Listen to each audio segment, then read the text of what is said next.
Out breeding devices क्या होते हैं? As the name suggest, outbreeding. सो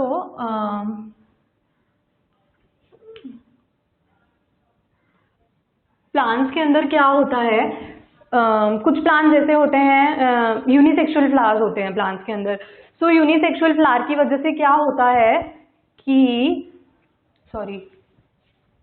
अब हम पढ़ेंगे about the outbreeding devices. Outbreeding devices क्या होते हैं? ये प्लांट खुद से ही ये प्लांट्स के अंदर एक खुद ही ऐसा मैकेनिज्म है which prevents self pollination. prevents self pollination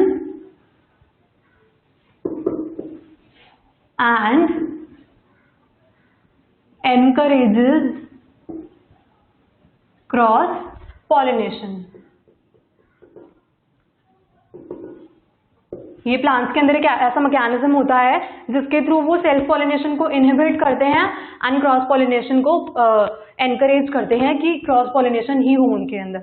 but the question is ऐसा क्यों होता है? देखिए सेल्फ पॉलिनेशन से क्या होता है, जब बार बार एक प्लांट के अंदर सेल्फ पॉलिनेशन होता रहता है तो उसकी जो बायोलॉजिकल फिटनेस होती है वो रिड्यूस हो जाती है, वो डिग्रेड हो जाती है, उसकी क्वालिटी फिर उतनी अच्छी नहीं रहती. सो इसको हम बोलते हैं inbreeding depression. Continued self pollination leads to inbreeding depression.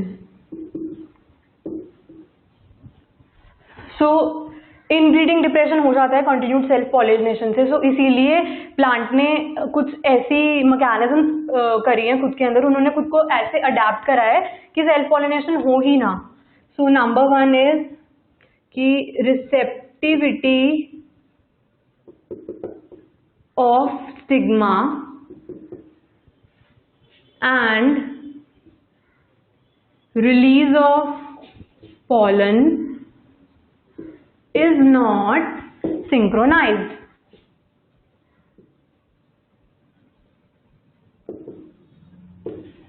Second is they produce unisexual flowers instead of bisexual flowers.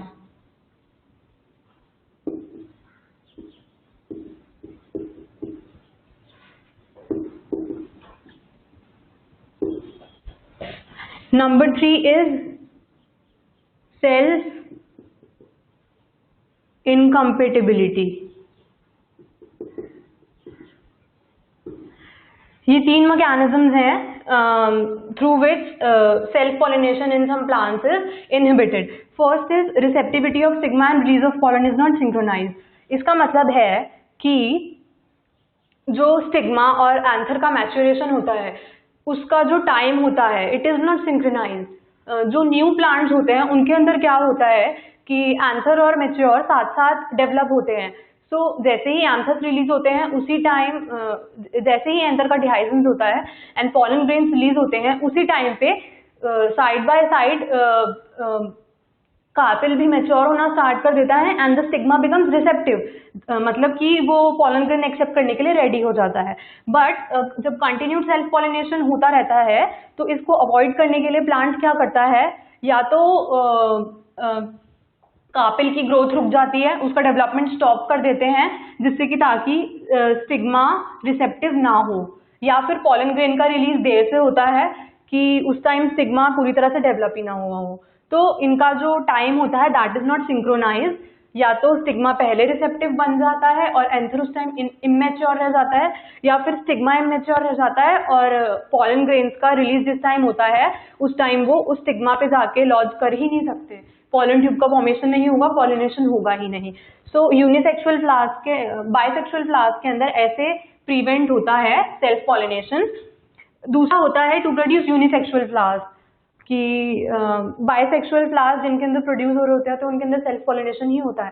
So plants ने एक दूसरा मैकेनिज्म जनरेट किया है कि वो बाइसेक्सुअल फ्लावर प्रोड्यूस ही नहीं करेंगे, बाइसेक्सुअल फ्लावर प्रोड्यूस ही नहीं करेंगे तो सेल्फ पॉलिनेशन होगा ही नहीं, सिर्फ क्रॉस पॉलिनेशन होगा।